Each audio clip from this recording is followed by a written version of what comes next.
स्वागत है आपका। आप देख रहे हैं हमारा खास प्रोग्राम जहां पर बात एग्रीकल्चर की हो रही है। हमारे एक्सपर्ट्स आपको बता चुके हैं कि क्या कुछ वो एक्सपेक्ट कर रहे हैं आने वाले 2 से 3 महीनों में in sense of budget, representations, monsoon और ऑफ कोर्स बुआई। बात अब यहां पर प्राइसेस की हो रही है। रवि, ये सवाल आपसे है। अगर हम गुआर की बात करें तो यहाँ पर क्या एक्सपेक्टेशंस हैं? गुआर को मॉनसून का प्रॉक्सी भी माना जाता है।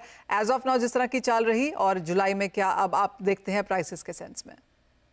पूरे साल ये प्रोक्सी में ही रहा है। पर्टिकुलर प्राइसेस में हर एनालिस्ट को डर लगता है कि क्लाइंट कुछ ना लेके क्या आउटलुक है। बेसिकली गुआर है काफी काफी कंसोलिडेट किया है, क्योंकि वहां पे ना तो कोई फंडामेंटल पे कुछ डेवलपमेंट हुए। दोनों साइड वीक थी, सप्लाई साइड पे वीक रही थी, डिमांड साइड पे वीक थी। तो मुझे लग रहा है कि ये जो लास्ट ईयर का सीजन गया, इस हिसाब से नहीं लग रहा है कि फार्मर का कोई ज्यादा फोकस सोइंग में होगा। लास्ट ईयर भी सोइंग काफी पिछली थी इनिशियली। इस टाइम भी मेरी एक्सपेक्टेशन है कि इनिशियली जो सोइंग के नंबर आएंगे वो इतने ज्यादा इनकरेजिंग नहीं होंगे। तो आई थिंक ये जो मोमेंटम है शायद जुलाई में थोड़ा आगे और बढ़ सकता है। 5200 का बेस गुआर सीड का मानना चाहिए और 10,000 का बेस गुआर गम का। मुझे लग रहा है अगर कोई पे डिप मिले तो एक बाइंग की अपॉर्चुनिटी के तौर पे देखना चाहिए। लेवल स्पेसिफिक गुआर गम 11,200 से 11,500 के लेवल आपको अगले महीने में आते हुए दिख सकते हैं। वहीं गुआर सीड में भी 5600 के लेवल की उम्मीद करनी चाहिए। मुझे लग रहा है कि जुलाई में ये जो कंसोलिडेशन काफी टाइम से देखा गया है वो ब्रेक होगा और ऑप्शन भी अभी अवेलेबल है। जैसे ऑप्शन आएंगे लिक्विडिटी बढ़ेगी और लिक्विडिटी का जो सपोर्ट है वो शायद ये कमोडिटी को आगे जाके ड्राइव कर सकता है। अजय, ये सवाल आपसे है। गुआर फ्यूचर्स ऑफ कोर्स हैं, हमने थोड़ी सी यहाँ पर वॉल्यूम कम होते हुए देखी, रेंज भी बनते हुए देखी। ऑप्शंस का कितना स्ट्रॉन्ग पुश आप आता हुआ बनता हुआ देख रहे हैं? देखिए, डेरिवेटिव मार्केट में अगर हम देखें तो इंडिया ने जिस ढंग से इक्विटी में हम बोल सकते हैं चार चांद लगा रखे ग्लोबल मार्केट में, उतना कमोडिटी में नहीं रहा है। लेकिन अच्छा डिसीजन है कि पहले हम ऑप्शन ऑन गुड्स थे, अब ऑप्शन ऑन फ्यूचर्स आने की वजह से मुझे लगता है फाइनेंशियल प्लेयर या फाइनेंस अवेयरनेस जो पिछले 2-3 सालों में जो बढ़ी है उसका बेनिफिट हम गवार में भी आते हुए देखेंगे, क्योंकि मानसून भी है और मानसून के साथ भी कोरिलेशन गवार का रहता है और काफी सीमित दायरे में चली है। तो मुझे लगता है थोड़ा भी अगर इवेंट और पार्टिसिपेशन बढ़ता है तो उसका बेनिफिट ऑप्शंस के द्वारा भी मिलेगा। साथ में हम देख रहे हैं कि बहुत बार हम खुद बात करते हैं कि मार्केट दायरे में तो बट कुछ अपॉर्चुनिटी नहीं दिखती है, लेकिन ऑप्शन आने की वजह से मुझे लगता है यहाँ पे पार्टिसिपेशन बढ़ेगा। अगर दायरे में है तब भी हम एक अपॉर्चुनिटी बना सकते हैं कि नीचे के पुट और ऊपर के कॉल भेज दिया जाए तो एटलीस्ट प्रीमियम हमें अर्न कर सकते हैं जिनके पास गवार काफी समय से पड़ा। तो आई थिंक एक नया विकल्प ओपन हो रहा है, नया एक हम बोल सकते हैं आयाम ओपन रहेगा जहां पे पार्टिसिपेशन डेफिनेटली बढ़ता हुआ दिखाई देगा। और पिछले 2-3 सालों में इक्विटी की वजह से हम देख रहे हैं कि ऑप्शन की जो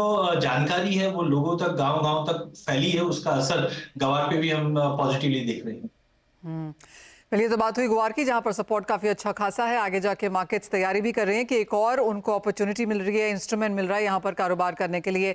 अब बात करेंगे मसालों की, जहां पर पिछले 1 साल में बहुत ज्यादा एक्शन होता हुआ नजर आया है। पैसा भी बना है, शायद खोया भी है, लेकिन आगे जाकर अब जुलाई के महीने में यहाँ पर कैसे करे कारोबार, ये हमारे एक्सपर्ट्स आपको बताएंगे। अमित, आप कौन से मसाले को यहाँ पर अब इंटरेस्ट से देख रहे हैं, जहां पर आपको लगता है कि ये आपकी बेस्ट बेट हो सकता है जुलाई के लिए? हाँ जी मनीषा, टीएमसी की तरफ मैं जाना चाहूंगा। टीएमसी ने लास्ट टाइम भी काफी अच्छा परफॉर्म किया, इस बार भी मुझे लगता है ये आउट परफॉर्म करेगी। नीचे का अगर रेंज लेके चलूँ तो 16,000 इसका एक अच्छा बेस हो सकता है। अगस्त टीएमसी की मैं बात कर रहा हूँ तो 17,000 से लेके 16,500 के बीच में कहीं पर भी ट्रेडर्स को खरीदारी का ट्रेड लेके चलना चाहिए। 16,000 के नीचे का एक स्टॉप लॉस मेंटेन करें।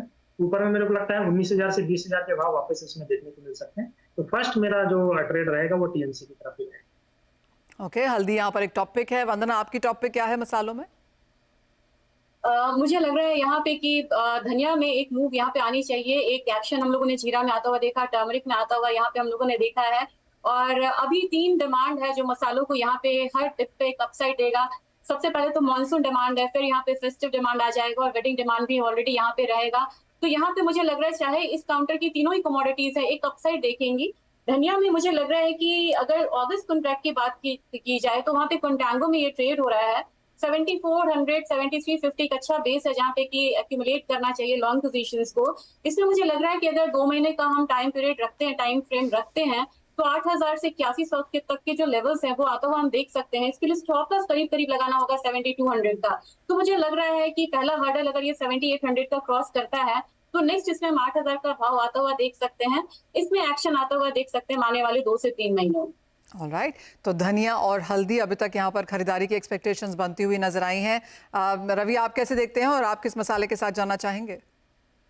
जब से इमीडिएटली मुझे लग रहा है कि टर्मरिक थोड़ा मानसून के डेवलपमेंट के हिसाब से थोड़ा वोलेटाइल रहेगा, हालांकि डिमांड फैक्टर वहां पे काफी स्ट्रांग है, इस हिसाब से ज्यादा बड़े करेक्शन की उम्मीद नहीं करनी चाहिए। बट यस, प्राइस वाइज अगर ईयर ऑन ईयर देखें तो कोई सबसे ज्यादा परफॉर्म करने वाली कमोडिटी है तो टर्मरिक है। तो शायद लग रहा है कि इनिशियली फार्मर है वो सोइंग ज्यादा करे तो इमीडिएट वहां पे वोलेटिलिटी होगी।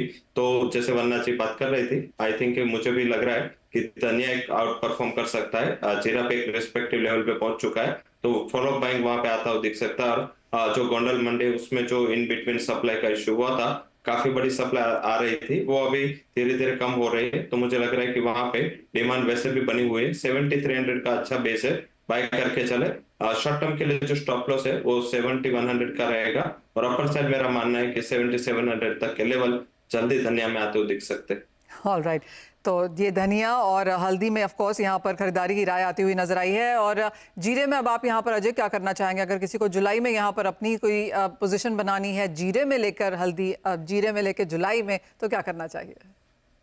देखिए, वैसे तो जब हम खाना बनाते हैं तो तड़का पहले जीरे का लगता है, फिर हल्दी और फिर धनिया, तो वैसे ही मार्केट में मूव बन रहा है। जीरे ने ऑलरेडी रैली दिखा चुका है, बट मुझे लगता है जीरे में जो पहले एक हवा बनी हुई थी कि चाइना में 10 गुना क्रॉप है ग्लोबल मार्केट में, और ये सबको देखते हुए प्राइसेस में दबाव था। लेकिन रिसेंटली जो बरसातें हुई है चाइना में, जिसके से डैमेजेस भी रिपोर्ट हो रही है, और सप्लाई अच्छी रहने की उम्मीद है, क्योंकि हमारे यहाँ पे भी अगर देखें तो 1 करोड़ 10 लाख के आसपास का क्रॉप इस बार बताया जा रहा है, तो सप्लाई भी काफी अच्छी है। तो जीरे में नो डाउट कोई एक्स्ट्राऑर्डिनरी फायरवर्क नहीं दिखेगा कि वापस हम 45-50 देख ले, बट मुझे लगता है कि इमीडिएटली 30-31 के बीच में मार्केट कंसोलिडेट करेगा। इसके ऊपर टाइमिंग नहीं जाता हुआ दिखाई दे रहा है, बिकॉज सप्लाई अच्छी है।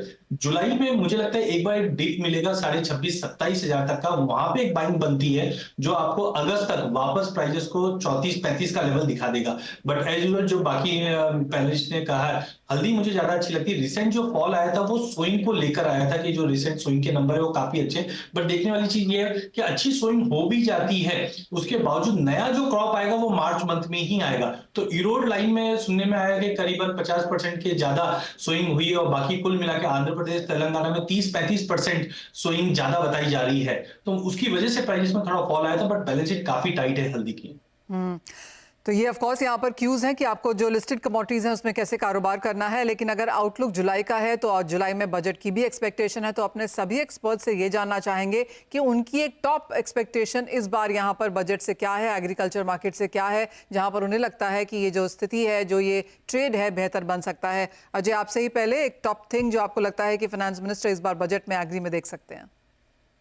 जी, बजट में एक्सपेक्टेशन तो बहुत ज्यादा होती है, लेकिन आपने एक ही बोला, बट मैं उसको 2 लेना चाहूंगा। सबसे पहले है ट्रांजैक्शन कॉस्ट। हम देखते हैं कि as compare to global market हमारे यहाँ पे ट्रांजैक्शन कॉस्ट अभी भी काफी ज्यादा है, तो मे बी सीटीटी के ऊपर वापस एक रिव्यू होना चाहिए। सेकंड है जो बैंड कमोडिटीज है, इन पे नो डाउट आज भी हमने एक अपडेट देखा था कि एक रिव्यू हो सकता है, वो बहुत जरूरी है, बिकॉज वॉलिटिलिटी पिछले 1-2 सालों में काफी ज्यादा बढ़ा है एडिबल ऑयल कॉम्प्लेक्स और पल्सेस में। तो मुझे लगता है बैन ऑन कमोडिटीज हटना चाहिए, और जो ट्रांजैक्शन कॉस्ट है उसको कम करना चाहिए, क्योंकि कमोडिटी के प्राइसेस भी काफी ज्यादा बढ़ चुके हैं, तो कॉस्ट ज्यादा पिंचिंग है इस वक्त। सीटीटी के ऊपर यहाँ पर काम किया जाना चाहिए और बैंड कमोडिटीज को यहाँ पर रीइंट्रोड्यूस करना चाहिए। वंदना, आप इसमें क्या ऐड करना चाहेंगी? मुझे लग रहा है कि बैंक कमोडिटीज यहाँ पे फिर से रिलिस्ट होनी चाहिए। दूसरी चीज है मनीषा, सबसे ज्यादा यहाँ पे काम करने की जरूरत है वो इंफ्रा है, वेयर हाउसेज और मंडीज नहीं है रूरल एरिया में। और तीसरी बात यहाँ पे ये है कि एक्चुअल इन्फ्लेशन नहीं है, तो जो मीडिएटर्स हैं उन पे कैसे काम करना है। और ये जो रूरल एरिया से जैसे मेट्रोपॉलिटन सिटीज में कोई भी यहाँ पे अनाज है या फल है वो आता है, वो प्राइसेस हाइक कैसे होते हैं उस पे कंट्रोल मैकेनिज्म होना बहुत जरूरी है। तो इन्फ्लेशन बहुत बड़ा कंसर्न, एटलीस्ट फूड इन्फ्लेशन नहीं रहेगा इंडियन गवर्नमेंट के लिए। जी हाँ, जहाँ तक एग्री इंफ्रा की बात है वो एक यहाँ पर काफ़ी इंपॉर्टेंट है। और मुझे याद है वंदना, आपने लास्ट टाइम एक चीज़ मेंशन भी करी थी कि यहाँ पर जो इंटरमीडियरीज हैं उनकी वजह से किसान को यहाँ पर प्रॉपर नहीं मिलता है। तो उसके लिए अगर आपको कुछ सजेस्ट करना हो सरकार को तो क्या कहेंगी? मुझे लग रहा है कि एनसीडीएक्स को काफी स्ट्रॉन्ग करना होगा। और बड़े छोटे छोटे किसान हैं मनीषा, वो बोल ही नहीं सकते, वो आड़तिया के सामने भी नहीं बोल सकते कि मुझे ये प्राइस नहीं चाहिए, मुझे हायर प्राइस चाहिए।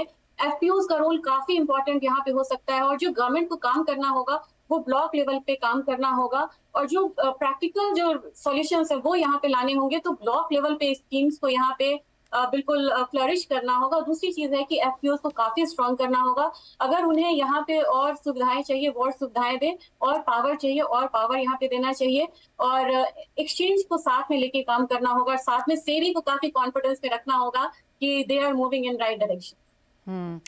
जी हाँ, ये लिस्ट यहाँ पर लंबी होती हुई नजर आ रही है, लेकिन ये वो चीज़ें हैं जो बहुत बेसिक हैं और एक्सपेक्टेशन यही है कि वित्त मंत्री इसे देखेंगी भी और इन सम सेंस इसको इंक्लूड भी करेंगी अपने बजट में। रवि, आप क्या कुछ देख रहे हैं एग्री एज अ स्पेस में, क्योंकि एक्सपेक्टेशन तो काफ़ी है और आपने एक बहुत लंबी लिस्ट भी बताई है जहाँ पर कंसर्न्स हैं भी, लेकिन अगर ये कोई टॉप चीज़ हो जो आपको लगता है कि ऑन प्रायोरिटी यहाँ पर करना चाहिए एग्रीकल्चर के लिए, तो वो क्या है? वो प्राइस होगी। जब एग्री कमोडिटीज में प्राइस की बात आती है तो कोई बात नहीं करता, क्योंकि प्राइस काफी मैटर करते हैं। बट मुझे लग रहा है कि प्राइस काफी इंपॉर्टेंट है, जिसमें जो हमारे पूर्व फाइनेंस मिनिस्टर थे उन्होंने एक मॉडल रखा था, वो है spot prices, spot and exchanges, derivative market को क्लब करके एक एक्सचेंज एक प्राइस, ऐसा एक मैकेनिज्म ऑलरेडी वर्कआउट हो चुका है। मुझे लग रहा है कि इसको इम्प्लीमेंटेशन करने की काफी जरूरत है। तो जैसे आगे वंदना जी बता रही थी कि फार्मर के पास ऑप्शंस नहीं है, उसको हायर प्राइस चाहिए तो उसके पास कोई ऑप्शन नहीं है। बट ये स्पॉट एंड जो डेरिवेटिव मार्केट के एक जो रेट है उसको इकट्ठा हो जाने से आगे जाके मुझे लग रहा है कि प्राइसेस के एक अच्छी बेनिफिट फार्मर को मिलेगी, इंटरमीडिएट रिस्क थोड़ा हट जाएगा और डायरेक्टली जो उसका फायदा मिलेगा वो ग्राहक को भी लो प्राइस का मिलेगा। तो मेरे हिसाब से वन नेशन वन प्राइस का मैकेनिज्म होना चाहिए। मींस के एक थोड़ा बहुत आप ट्रांसपोर्टेशन का कॉस्ट रेट करके, जैसे हमारे एनसीडीएक्स के भी सिस्टम है कि जितना वेयर हाउस से दूर रहता है उतना उसका कॉस्ट ज्यादा लगता है, तो ऐसा कुछ कॉस्ट का मैकेनिज्म वर्क करके वन नेशन वन प्राइस पे सोचना चाहे तो जल्दी ये प्रॉब्लम सॉल्व हो सकती है। ऑल राइट, अमित, आप फाइनली आप क्या एक्सपेक्ट कर रहे हैं? अगर एक ही चीज आपको वित्त मंत्री से मांगनी हो तो वो क्या है? मैं तो जो बैंक कमोडिटीज हैं वो ही एनसीडीएक्स की मांगूंगा, क्योंकि काफी वॉल्यूम्स बहुत कम जो है पिछले 7-8 सालों में हुए हैं। तो 7-8 सालों में जो वॉल्यूम्स होते हैं उसका आधा 50% भी अभी वॉल्यूम्स नहीं आ रहे हैं। और तो एक्चुअल में जब एनसीडीएक्स चालू किया गया था तो उसका बेस ही हेजिंग के लिए रखा गया था कि हेजिंग के लिए प्लेटफॉर्म है, लेकिन जब आइटम ही नहीं रहेंगे तो हेजिंग लोग कहाँ से करें। तो मेरी डिमांड रहेगी कि जो बैंक कमोडिटीज हैं उनको लाया जाए और साथ साथ में नई कमोडिटीज भी ऐड करिए। ऑल राइट, बहुत शुक्रिया आप सभी का आज यहाँ पर साथ जुड़ने के लिए। ऑफ कोर्स सभी पहलू जो एग्रीकल्चर हैं उस पर आपने यहाँ पर बातचीत करी है। बजट से एक्सपेक्टेशंस क्या हैं उसकी भी यहाँ पर एक लिस्ट है जो हम पुट फोर्थ करेंगे, और क्या expectations and sense of trading strategies for जुलाई वो भी आपने हमारे दर्शकों के समक्ष रखी है। बहुत शुक्रिया आप सभी का आज यहाँ पर हमारे साथ जुड़ने के लिए। लेकिन इसी के साथ इस कार्यक्रम में इतना ही समय है, हमें दीजिए इजाजत, लेकिन आप बने रहिए CNBC आवाज़।